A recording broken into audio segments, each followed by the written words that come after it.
எல்லா பேருமே சேர்ந்து டிக்கெட் எப்ப கிடைக்கும் ஏன்னா மதுரை எல்லாமே ஃபுல்லு.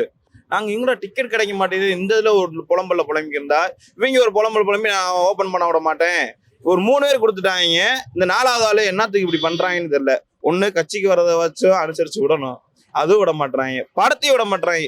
என்னங்கண்ணா உங்களுக்கு ஒரு ஆள் வளர்ந்து வந்தா உங்களுக்கு பிடிக்காதா? ஒரு ஆள் வளர்ந்து வந்தா உங்களுக்கு ஏன் இப்படி இருக்கு அப்படின்ற மாதிரி தான் நம்மளுக்கு தோணுது. இல்ல விஜயோட ஒவ்வொரு படம் ரிலீஸுக்கும் ஏதாவது ஒரு பிரச்சனை வந்துகிட்டே இருக்கு. வந்துட்டே இருக்கு. இதை எப்படி பாக்குறீங்க நீங்க?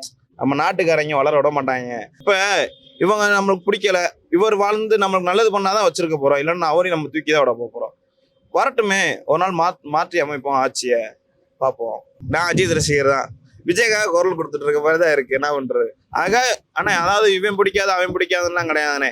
நல்லது பண்ண யாரா இருந்தாலும் பிடிக்கதான் போகுது. நீ நல்லது பண்ண உன்னையும் நாங்க தூக்குறோம், நீ கெட்டது பண்ண அப்புறம் நீ கீழே தான் இறக்குவோம். அதுக்காக என்ன பண்றது? இவங்க டிக்கெட் எடுத்து வச்சு 5 டிக்கெட் எடுத்து வச்சிருக்கீங்க. எடுத்து வச்சு வேஸ்டா 9ஆம் தேதி எடுத்து வச்சிருக்கீங்க. 9 எடுத்து வச்சிருக்கீங்க. ஃபர்ஸ்ட் ஷோ FDFSக்கு தான் எடுத்து வச்சிருக்கோம். சரி, கடைசி படம் கொஞ்சமாச்சும் ஹைப்பா வச்சிருக்கட்டும். ஏன்னா இந்த இதுல வசூல் வேட்டை அள்ளுன்னு தெரிஞ்சிருச்சு எல்லாருக்குமே. வசூல் வரக்கூடாதுன்ற ஒரே காரணத்துக்காக அரசியல்காரங்க இந்த தானே பண்றாங்க. அதாவது சோசியல் மீடியால இருந்து எல்லாத்துலயுமே பாத்தீங்கன்னா இதுதான் ஒரே காரணமா வச்சிருக்காங்க. தலைப்பு செய்தே இதுதான், அரசியல் தான்.